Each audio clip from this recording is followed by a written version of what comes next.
All praises, all praises, all praises to the heavenly, holy, almighty creator of infinity, eternity, the universe, and all there is. Hello, family. This is Revelations.Unveiled. Detroit. We are back together, convening and converging, convocating and congregating. We're falling into the Revelations.Unveiled Detroit den, where we will once again begin our review of the holy history, the history of mystery for the holy hidden nation, for our spiritual growth, elevation, education, and edification. Oh yes, into the scattered tribes of the house of Israel, wherever you may sojourn, as well as the brothers and sisters of the world. My continuous petitions in prayer for your care, peace, harmony, and safety. And family, we will be continuing with our series called The Brother Prophets. And today we are going into the second chapters of the Prophets of Babylon. Brother Daniel, as well as Brother Baruch. So we will not purview, we will not mess around. We will get right to the words and wonderfulness and wisdoms of the holy eternity of the creator of all. And we shall begin at the Revelations.Unveiled Detroit channel standards in the book of Malachi, chapter 3, verse 6. For I am the Lord, I change not. Therefore, you sons of Jacob are not consumed. Followed by our second heavenly eternal standard in the book of Hebrews, chapter 13, verse 8, in reference to the holy anointed Messiah, the wonderful, the Redeemer, the Savior, the King of Israel, whom the world refers to as Jesus Christ, the same yesterday and today and forever. And we pay due homage to our brother prophet Isaiah in his scroll of the 28th chapter, verses 9 through 11. Whom shall he teach knowledge, and whom shall he make to understand doctrine? Them that are weaned from the milk and drawn from the breasts.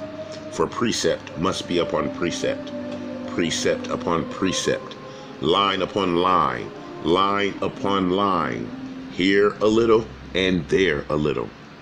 For with stammering lips and another tongue will he speak to this people. Oh yes, family. And as we have expanded and went into in-depth spiritual review and unveiling of the revelations of the words of the wisdoms of the Holy Creator, our spiritual eye is becoming more keen and trained. We are now becoming toward the perfection within our pineal to our pituitary. And so, in reviewing the brother prophets, we will be studying the world empires, the prophecy that brings us to this very day. And then we will have a spiritual examination of our condition of captivity on this continent of confusion. And so we shall begin in the book of Daniel, second chapter, verse 1. And in the second year of the reign of Nebuchadnezzar, Nebuchadnezzar dreamed dreams, wherewith his spirit was troubled, and his sleep broke from him. Then the king commanded to call the magicians and the astrologers and the sorcerers and the Chaldeans for to show the king his dreams.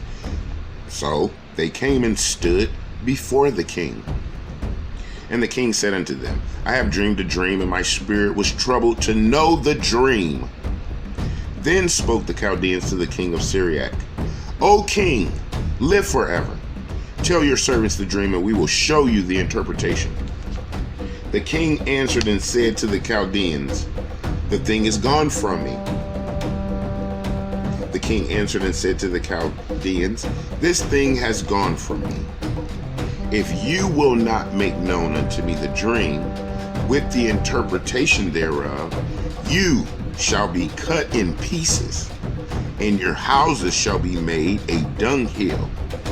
But if you show the dream and the interpretation thereof, you shall receive of me gifts and rewards and great honor.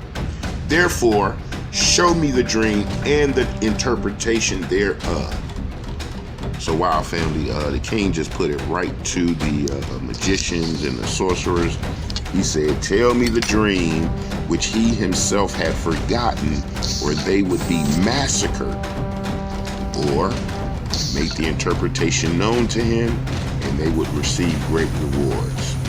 So now let's see what the response is from the magicians. The Chaldeans answered before the king and said, there is not a man upon earth that can show the king's matter. Therefore, there is no king, lord, nor ruler that asks such a thing of any magician or astrologer or Chaldean. It is a rare thing that the king requires, and there is none other than that can show it before the king, except the gods, whose dwelling is not with flesh. Okay, so their response is, if you can't tell us, how can we tell you? So what you're asking is a petition of the gods. All right, so now we're back to the king.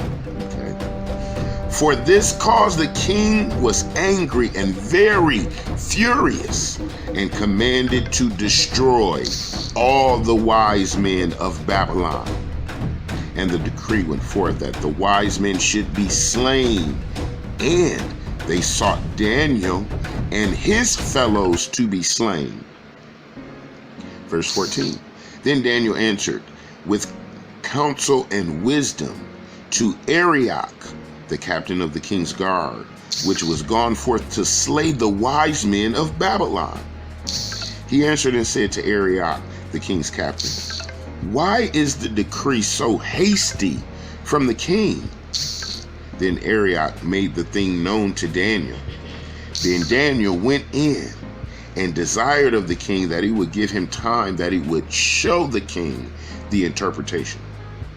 Then Daniel went to his house and made the thing known to Hananiah, Mishael, and Azariah, his companions, that they would desire mercies of God of heaven concerning this secret, that Daniel and his fellows should not perish with the rest of the wise men of Babylon. Then the secret was revealed unto Daniel in a night vision.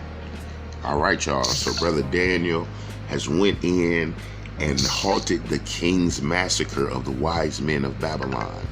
Him and his companions have sought the petition of the Lord to receive the interpretation of the king's dream. All right, so brother Daniel is being heroic in this sense, and he has spared the lives, at least partially, of some of these men.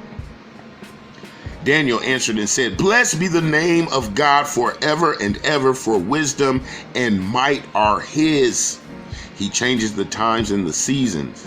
He removes kings and sets up kings. He gives wisdom unto the wise and knowledge to them that know understanding. He reveals the deep and secret things. He knows what is in the darkness, and the light dwells with him. I thank you and praise you, O you God of my fathers, who has given me wisdom and might, and has made known unto me now that we desire of you. For you have now made known unto us the king's matter. Therefore Daniel went in unto Arioch, whom the king had ordained to destroy the wise men of Babylon. He went and said thus unto him, destroy not the wise men of Babylon. Bring me in before the king, and I will show unto the king the interpretation.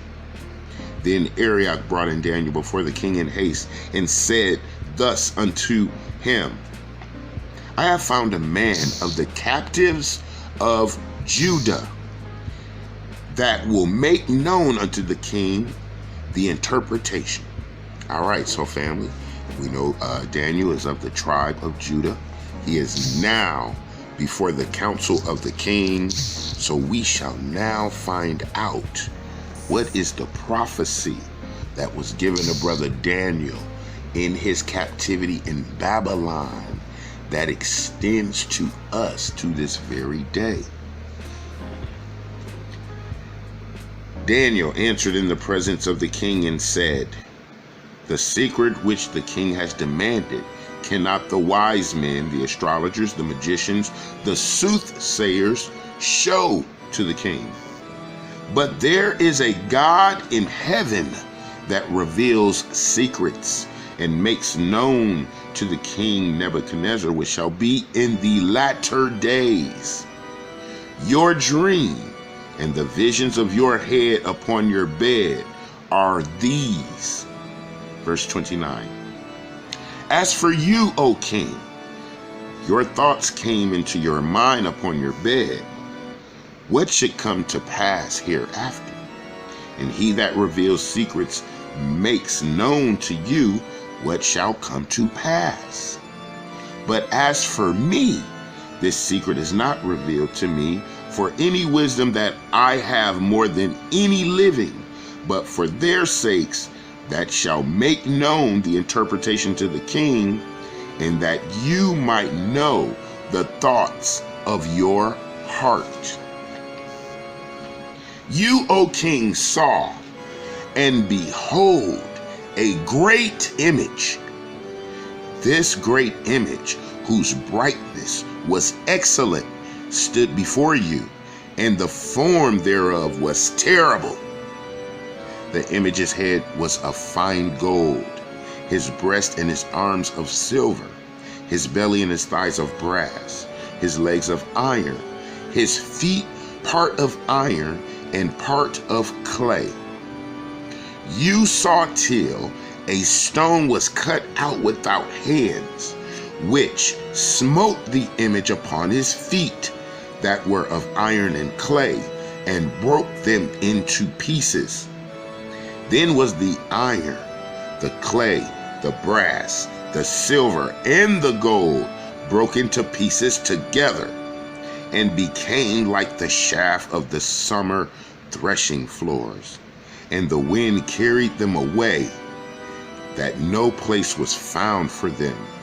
And the stone that smote the image became a great mountain and filled the whole earth. All right, family.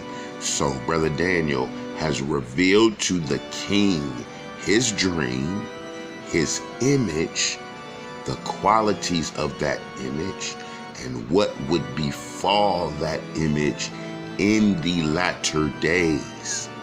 And so now we shall continue with the interpretation. This is the dream, and we will tell the interpretation thereof before the king. Verse 37.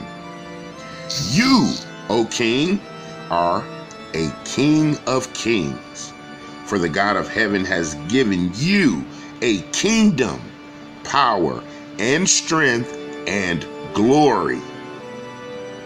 And wheresoever the children of men dwell, the beasts of the field and the fowls of heaven has he given into your hand, and has made you ruler over them all. You are this head of gold. All right, okay. So family, this statue, this head of gold is a king. Well, this statue is a set of kingdoms. The head of gold represents Nebuchadnezzar himself, who now has learned that the God of heaven has given him his rulership and dominion on earth.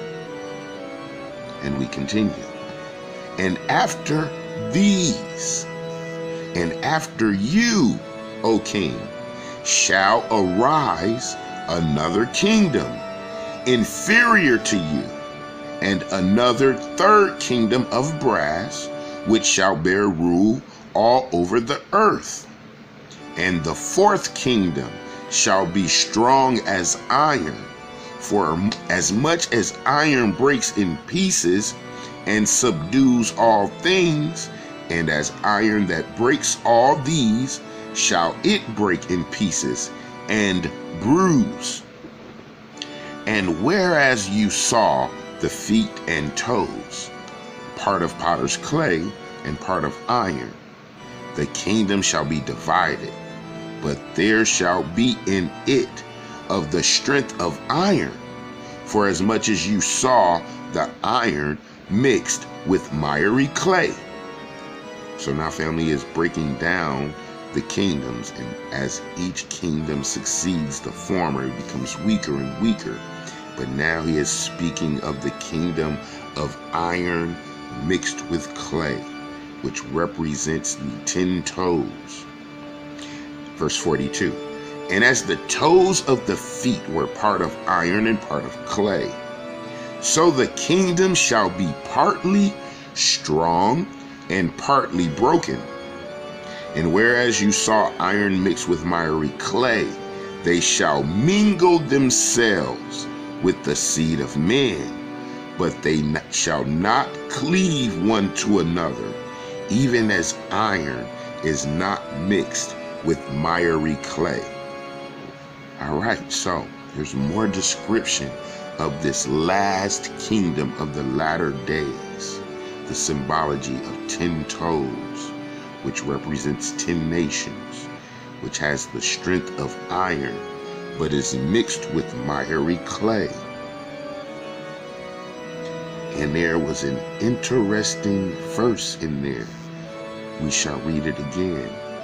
And whereas you saw iron mixed with miry clay, they shall mingle themselves with the seed of men, but they shall not cleave one to another, even as iron is not mixed with clay. So, family, within this last kingdom, there will be men, but there will also be another essence that will mingle itself with the seed of men. And that is a prophecy still unveiled. Verse 44, and in the days of these kings shall the God of heaven set up a kingdom which shall never be destroyed, and the kingdom shall not be left to other people, but it shall break in pieces and consume all these kingdoms, and it shall stand forever. For as much as you saw that the stone was cut out of the mountain without hands, and it broke in pieces the iron, the brass, the clay, the silver, and the gold, the great God has made known to the king what shall come to pass hereafter. And the dream is certain, and the interpretation thereof is sure. Then the king Nebuchadnezzar fell upon his face and worshipped Daniel, and commanded that they should offer an oblation and sweet odors unto him.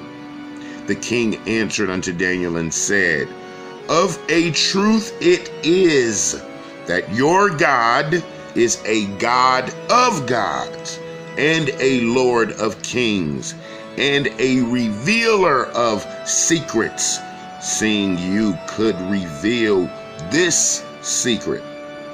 Then the king made Daniel a great man, and gave him many great gifts, and made him ruler over the whole province of Babylon, and chief of the governors of all the wise men of Babylon. Verse 49. Then Daniel requested of the king, and he set Shadrach, Meshach, and Abednego over the affairs of the province of Babylon. But Daniel sat in the gate of the King. All praises, family. So to us, with our spiritual eye and our spiritual ear, with that reading, we can gain further insight into the final kingdoms.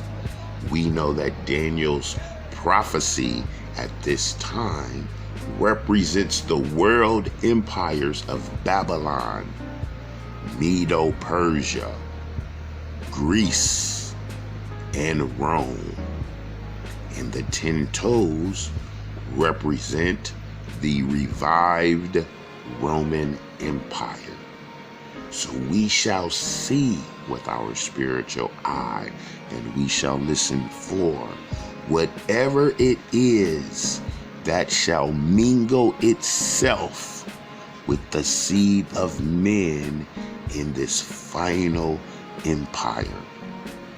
And family, we see the power of the Holy Creator that is bestowed upon his prophet, who petitioned in purity and humility, with his ability to give understanding to the king of the empire, Nebuchadnezzar, the head of gold, the start of the world empires that would carry through until the end and the beginning of the millennial kingdom.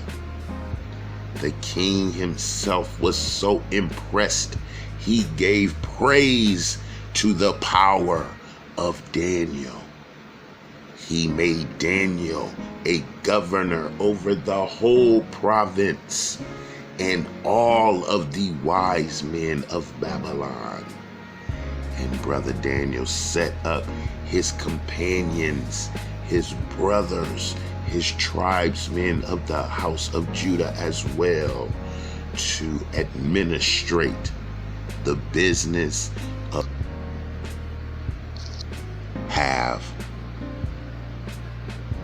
impacted the mind and now the governance of the empire of Babylon. And so we shall continue, family, with Brother Baruch in the next episode. Stay tuned. We shall continue. And in Brother Baruch's scroll, we shall deliberate on the condition of our common consequence.